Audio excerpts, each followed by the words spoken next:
睇下呢啲位，真係一啲油煙都冇㗎，全新喎啊！業主買過嚟到而家都未住過喎。上邊同埋下邊嘅櫃啊，櫃體都係保持得比較好嘅。後期想自己改造呢度。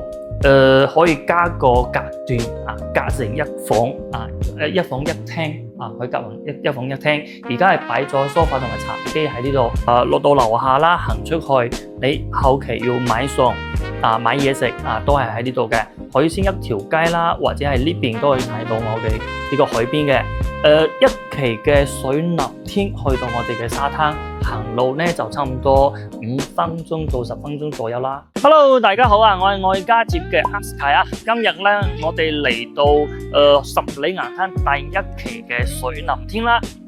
同大家介紹翻2套相單位啊，喺我哋左手邊啊，呢個位置就水立天嘅呢棟樓啦。落咗樓下之後啊，周邊嘅配套設施咧都係好方便嘅喎。咁點樣嚟到我哋呢個十里岩灘呢？第1期係有交通中心嘅喎，坐我哋嘅呢個京橋巴士啊，到連同啦，或者係羅湖個巴士嚟到呢度都係好方便喎。時間70分鐘左右，京橋巴士呢，車費25蚊就可以買到啦。咁我哋呢個樓盤周邊嘅配套設施係好方便啊！我而家企緊嘅位置就係銀富市場嘅呢個入口啊，佢有2個出入口嘅喎。由呢度翻去之後呢，每一朝早我哋買餸啊、買菜啊，喺呢度係非常之方便嘅。咁如果你係想喺十里岩灘買一個食嘢、買餸都非常之方便嘅，就可以睇埋我哋而家呢個水立天嘅位置啦。咁好似我哋後邊啦，有條商街、美食街啊，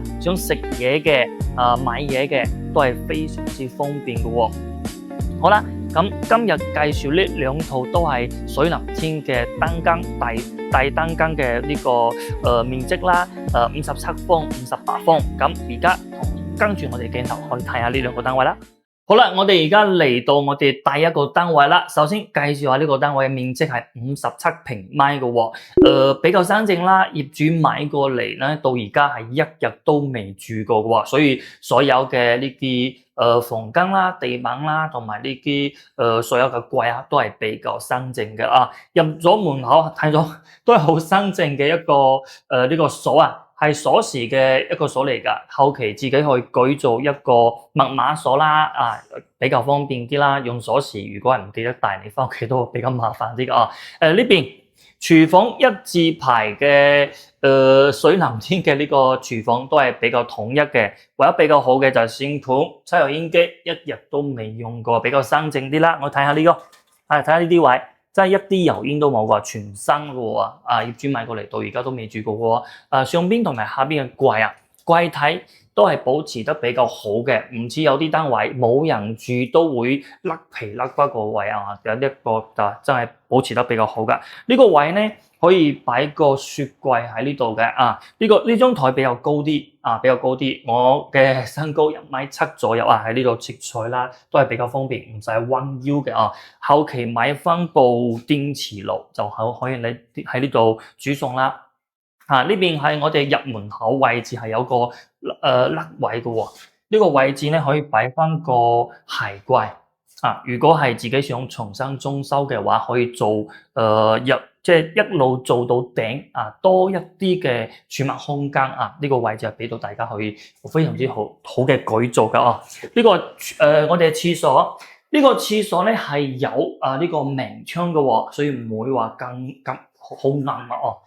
坐廁啦、洗手盆啦，同埋呢塊鏡啊。如果係有睇過其他視頻關於水立天嘅，好多呢塊鏡咧都係好污糟嘅，咁完全冇用過，同埋用過係完全唔同嘅喎。呢個沖涼房咧5金配件啊，全部有齊嘅。不過呢塊玻璃咧就比較透明啊。如果係想要隱私多啲嘅，可以加多個磨砂嘅膜啦，或者係自己做其他改造啊。玻璃門都係好新淨嘅喎，手指毛都睇唔到嘅，全部都係好新嘅呢啲位啊。好，睇下地板磚啦，都係完全冇壞到嘅喎。雖然冇住過，不過都係保持得比較好嘅啊。水立天呢啲單位咧，基本上都係統一嘅木門嘅呢個複合地板磚啦，所以呢一套咧都係比較好嘅。好似冇啲甩位啊，同埋我哋啲牆面啦，好似我睇咗好多位置，而家都冇睇到有裂痕嘅位置啦。而家擺咗張 sofa 喺呢度。可以自己，因為佢係吉屋嚟㗎，基本上屬於吉屋啦。擺張 sofa 喺度，後期想自己改造呢度，可以加個隔斷隔成一房一房一廳可以隔成一房一廳。而家係擺咗 sofa 同埋茶几喺呢度。呢埲牆咧可以擺部大電視啦，掛喺牆度就可以睇電視，分為兩個區域呢個改造都係因為吉屋。所以我哋有好多想像嘅空間，改造嘅空間。如果你驚麻煩嘅，咁買個衣櫃擺衫褲就可以作為一個隔斷喺呢度啦。買張1.8米嘅床喺呢度，呢個兩個分區就比較明顯，就唔使話重新去做幕牆或者做個連體嘅呢個衣櫃啦。所以吉屋對大家嚟講咧，就係佢嘅方便性係比較多啲嘅嚟到我哋嘅呢個位置咧，係可以頭先講咗啦，可以做擺張床喺呢度作為一個睡房嘅。空調係配置咗一個格力品牌嘅空調嘅喺呢度係。咁嚟到我哋嘅陽台啦，呢個陽台都係屬於係比較闊嘅，差唔多有個3.5米左右嘅呢個長度3.5米到4米左右嘅長度啦。睇出去之後呢邊咧，係可以睇到我哋嘅呢個銀庫市場嘅喎，即係落到樓下啦，行出去你後期要買餸買嘢食都係喺呢度嘅。海鮮一條街啦，或者係呢邊都可以睇到我哋呢個海邊嘅。一期嘅水立天去到我哋嘅沙灘，行路咧就差唔多5分鐘到10分鐘左右啦，比較近沙灘啲嘅。咁呢套嘅樓層位置咧屬於中高嘅樓層。左手邊係我嘅，就左手邊係有條馬路嘅。一缺點咧就係嘈啲。優點咧就係呢一套屬於吉屋，同埋業主一日都未住嘅。重新報下呢套單位，面積係57方嘅而家價錢就比較筍啦，16.8萬就可以有交易啦。咁睇完呢套單位，大家有咩問題都可以同我講啦。咁我哋睇埋下一套先。好啦，我哋嚟到第二個單位啦，同樣嘅面積呢個大少少58平米嘅一個單位啦。同樣係保養得比較好嘅一個戶型嚟㗎。入門口同樣嘅設施啦，不過呢一套咧係之前有住過一段時間嘅，所以有少少嘅油煙嘅殘留品喺呢度嘅。線盤同埋呢個櫃體都係比較新淨、比較公正啲㗎。雖然係佢住過一排不過而家整體嘅風格都係比較好啲嘅保持得比較好。同樣嘅位置呢度都係擺埋個雪櫃啦，或者如果你係覺得呢個地方唔大嘅，呢度仲係一個擺個高位嘅呢個雪櫃喺呢度都得嘅同樣係入門口。入門口咧，同樣係有一個位置可以擺埋呢個鞋櫃嘅喎。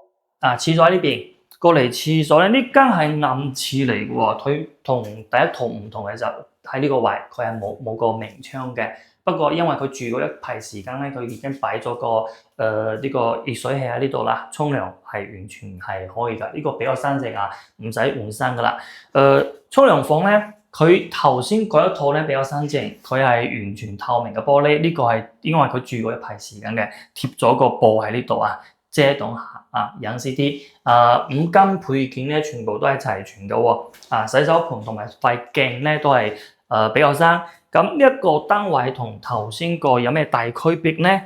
其實你話區別大唔大？冇咩大區別地板磚牆面嘅保養都係差唔多嘅，不過呢一套咧係佢住過一排時間，所以擺咗啲家私墊喺呢度。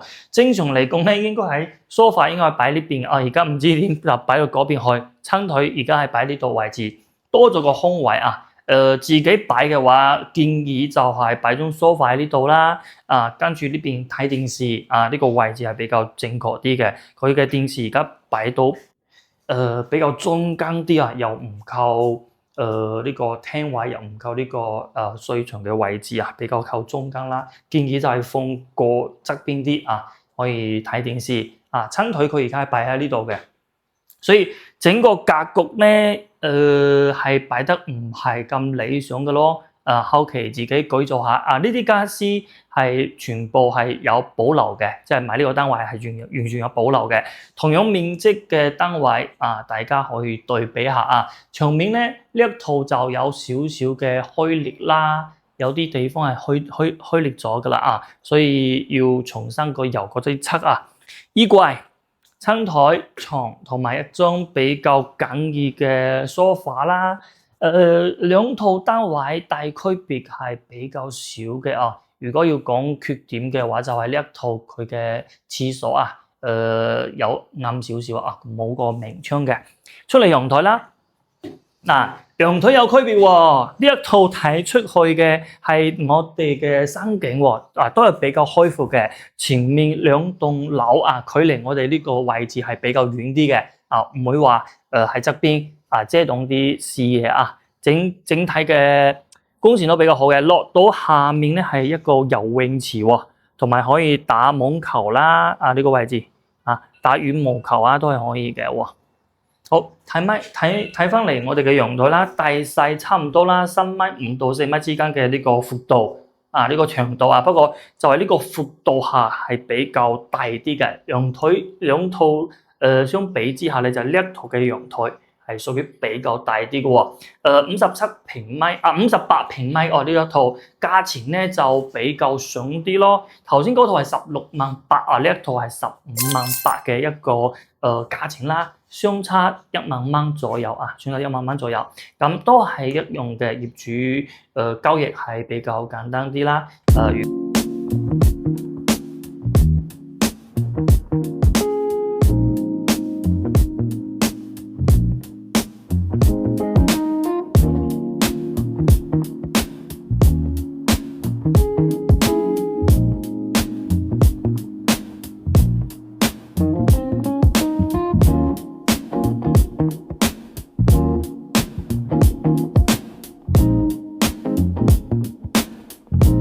好啦，咁兩個單位都全部睇晒啦。今日同大家介紹呢兩套咧，喺面積同埋價錢，係差唔多嘅。保養嘅呢個情況都係比較好嘅。咁我哋呢兩套單位咧係一期嘅水藍天啦。眾所周知，一期嘅配套係比較好嘅啊，交通中心、銀庫市場同埋近我哋嘅沙灘。